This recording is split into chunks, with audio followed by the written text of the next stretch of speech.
Hey guys, welcome back to FREELO. The first topic in this video is Champion Select.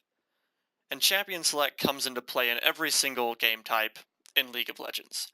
It's more prominent that you're going to notice it and stuff in Summoner's Rift because all the other game types don't really matter in any way because there's no ranked, and ranked is awesome. So, you have a blind pick and draft pick in normal queue. And in ranked, you only have draft pick. So you have to get used to playing draft pick due to how different it is from blind pick. In blind pick, you come in and you just auto lock as fast as you can to get the role you want, which that's what I do at least because I don't care.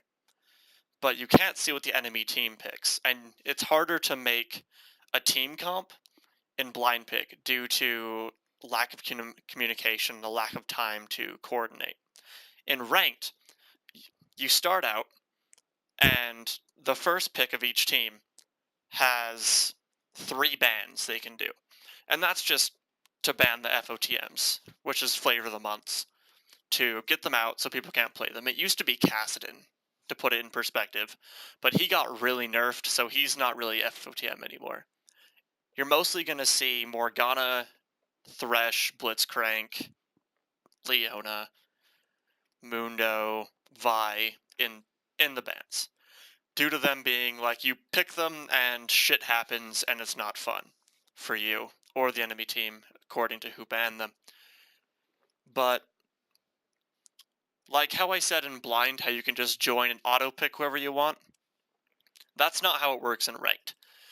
People in ranked, you have the common courtesy to call the rule you want, but you always have to understand the people above your pick in the order have priority over you.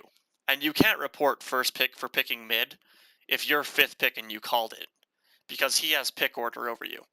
And Riot Games has publicly said to us that pick order beats call order. So you always have to think about that in the back of your mind. And in Champion Select, you mostly want to be communicating with your team, being like, hey, this is the role I want. If I can have it, I'm going to be playing this, this, this. So other people can build what champion they're going to play around what you picked. Because in ranked, normally the best team comp wins. That's not always going to happen. You might have a roundabout feeder in bot lane or something that can throw the match. But usually it's always pick order, or not pick order, your team comp. And that comes into a lot of play because you have the banning phase, which is 6 bans, and you have 30 seconds for each ban. So that's a minute, 2 minutes, 3 minutes in just banning phase where you can be talking to your team and making that team synergy. And then you have a minute. I'm pretty sure it's a minute. It might be less than that. But that other amount of time for each person to pick their champions. And the pick starts with whoever banned first picks second. And so if I was banning and I banned first and some other dude was banning, it would go my ban, his ban, my ban, his ban, my ban, his ban, my pick. So I guess I was wrong. The person who bans first picks first. And so it would be I pick, and then the first 2 people on the enemy team pick. And then the next 2 people on my team pick. And then the next 2 people on their team pick. And then the last 2 people of my team pick, and the last person of their team picks. And so first pick out of the entire thing is at a disadvantage, due to if you auto-lock mid as your first pick, they're going to counter you hard. And so that's where the communication comes in. So you have to be communicating with your team, and if somebody's raging or is not being very nice, you have to know how to handle that. And that perfectly leads us into the next part of this video. Hey guys, the next topic we're going to be covering in this video is attitude during Champion Select. And so that covers a lot of parts during Champion Select, because if someone doesn't get the role they want, they can start raging, and rage will tear your team apart even before the game starts, and that's just horrible. You want to go into the game with everybody happy and ready to play together as a team. And if you do have that one person that's just big mean and you don't know how to handle it, I'll give you some tips. So people are usually only angry on League if there's problems happening outside as well. Usually if you lost a game last game and someone was feeding like hell, the person gets over it after that game. And so mostly you just need to talk to him, be like, hey, what's up? You want to talk about this? Just be like, treat him like he was your best friend and he was just having a rough time. Listen to him, agree with them. If they were like, my Sona last game was feeding like crazy, be like, well, that was last game, dude. It like this is a new game. Let's take it and just win, because you only have to be nice for so long, because once you win or lose the game, you're probably never going to see that person again. And so raging at your teammates and having a teammate that rages is just not going to assist you at all. So you want to just be nice to them and try to get that rage to go away. I'm going to be linking or giving a thumbnail of a video by Sky or Greg Idot named DST. That's a really nice tip, and I'll probably put it right here or something. So just click on that when it comes up if you want to watch it. He gives a lot of good tips about how to win ranked just with your attitude, and he calls it the dick sucking theory, the DST. It sounds gay, but it's not. It's just being nice to your teammates. So thanks for watching, and we'll hit on to the next topic of this video. Bye. For the last part of this video, I'm going to be covering runes and masteries for each of the rules. I highly recommend looking through all of them, but you can skip forward to the unique rule you'd like to learn about. So starting on ADC, keep in mind these are quality builds, so you can tweak these as much as you want. These are just, if you run these exact runes, you'll be pretty much running the meta right now.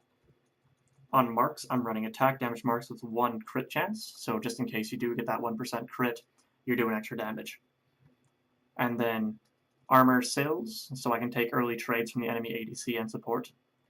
Scaling magic resist in glyphs, because you're not going to be fighting mages early game, and so the scaling gives you more benefits late game. In quintessences, I'm running 2 lifesteal quints, and then 1 attack damage quint.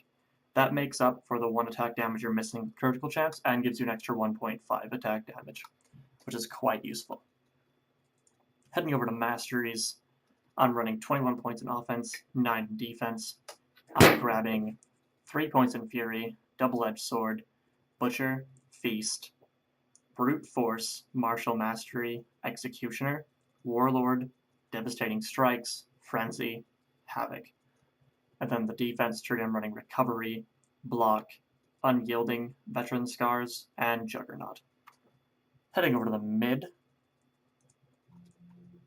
I'm running magic penetration marks, so my spells are doing more damage to the enemy mid.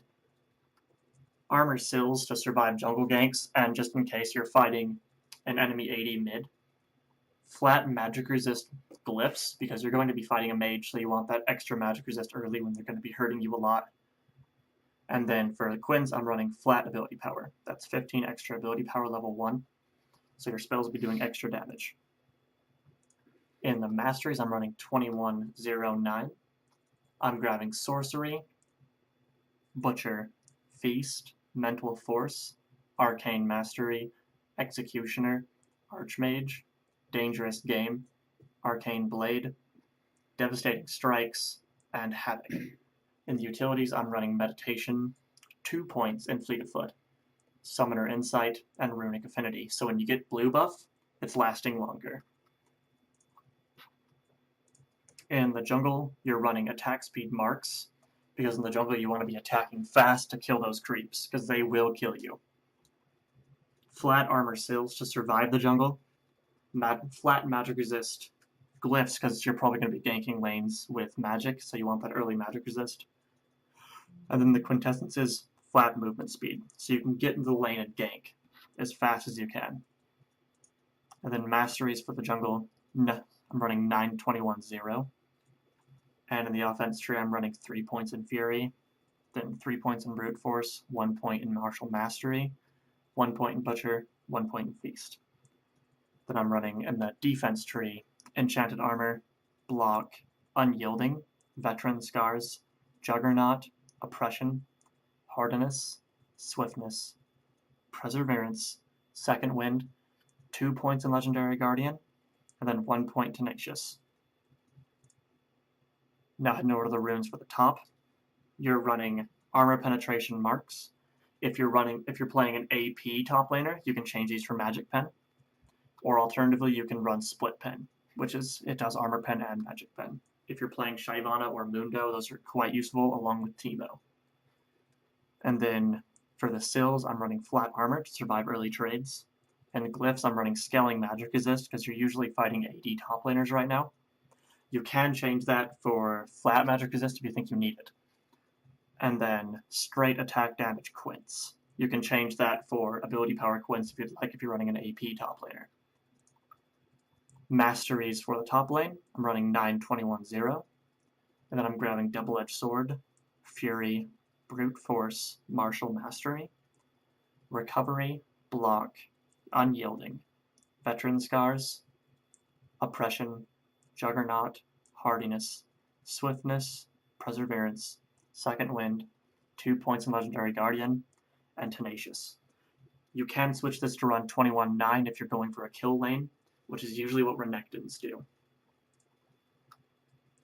And then for the last one, support, I'm running Split Pen Marks, so my auto attacks and my spells I can weave them in between and still do a lot of damage with both.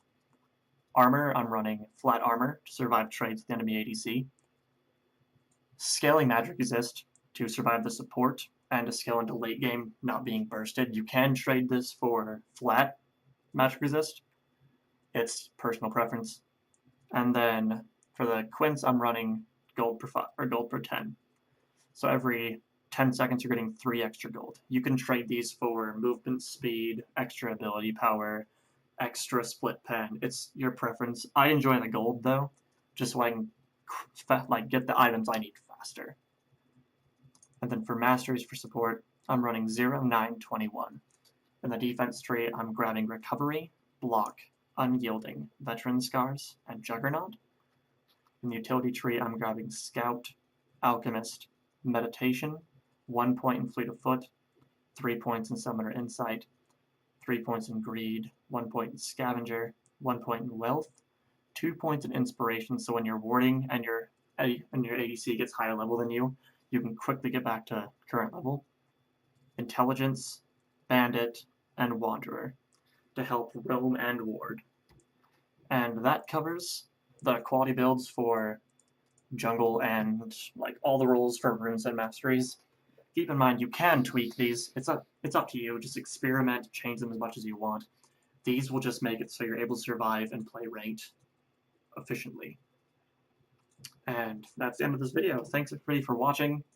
Please leave me a like and a subscribe. Share it on Facebook and Twitter. Tell your friends. Give me more views. Please leave a comment in the comment section. I love replying to you guys, seeing your feedback. And I'd really enjoy some criticism to understand how I can better suit these to your guys' needs. So thank you again so much for watching, and have a great day. I'll see you next Sunday with another FREELO. Bye.